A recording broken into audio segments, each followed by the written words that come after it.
নমস্কার বন্ধুরা, দেখো আজকে আমি বড় একটা শোল মাছ এনেছি। সেই শোল মাছ দিয়ে মানকচু দিয়ে রান্না করব। ভিডিওটা সম্পূর্ণ দেখো। যে শোল মাছটা 1 কেজির ওয়েটার এনেছি। এইরকম শোল মাছ দিয়ে দেশি মানকচু দিয়ে রান্না করলে দারুণ লাগবে।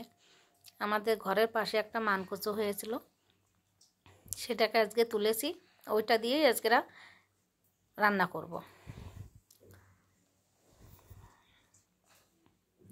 আমি কড়াই বসিয়ে দিয়েছি গ্যাস জেলে, আর রান্না করব।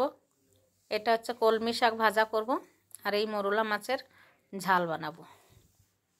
দেখো বন্ধুরা, এই যে মাছ আমি কেটে নুন হলুদ মেখে এই যে রেখে দিয়েছি।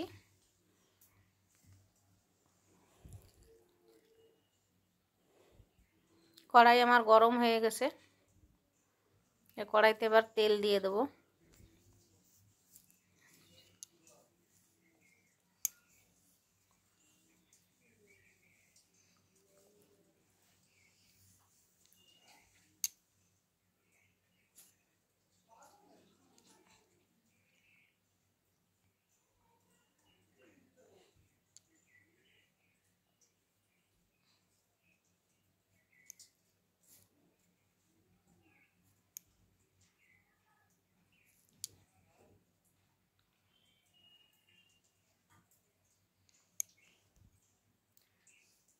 বন্ধুরা, আমি এই যে মশলাটাকে বেটে নিয়ে এসেছি।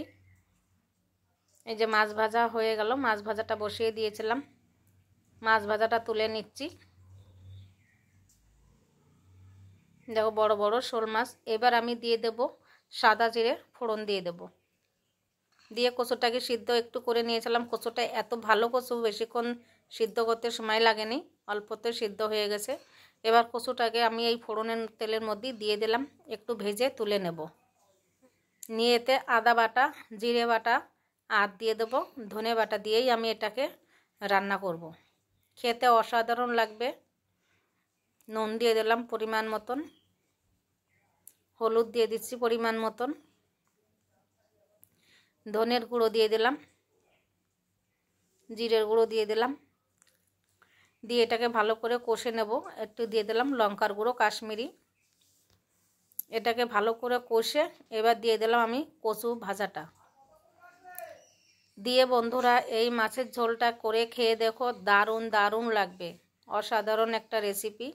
আমি জল দিয়ে দিলাম, অল্প করে জল দিলাম, কারণ আমার কচুটা সিদ্ধ হয়ে আছে তার জন্য। আর দিয়ে দিলাম গরম মশলা। নামানোর সময় মাছের ঝোলটা আমার হয়ে গেছে। প্লেটে করে তুলে নিচ্ছি। দেখো বড় বড় চাকা মাছের আমি ঢেলে নিলাম। দেখো কত সুন্দর কালার হয়েছে। বন্ধুরা খেয়ে দেখো, যদি ভালো লাগে সাবস্ক্রাইব করো। টাটা, নমস্কার, ভালো থেকো তোমরা।